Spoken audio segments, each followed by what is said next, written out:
I've always wondered why aircraft carriers of tens of thousands of tons don't sink.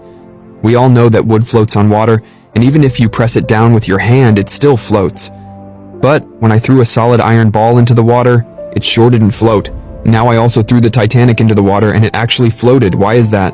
Although it weighed tens of thousands of tons, the cabin part of the ship was empty, which was filled with extremely low-density air. So even a 10,000-ton iron ship can still generate enough buoyancy to keep it afloat as long as the shape and structural design are in place. If it was overloaded a little, the hull would have less reserve buoyancy, which would increase the draft. But if it was overloaded too much, water would of course flow into the hull until it sank. But the Titanic wasn't overloaded in the first place, so why did it sink too? This is because the Titanic hit an iceberg, causing damage to the ship's hold, and flooding it with thousands of tons of seawater in just 10 minutes. This reduced the Titanic's buoyancy, and when the buoyancy was no longer able to support its weight, the ship would begin to sink, and then more and more severe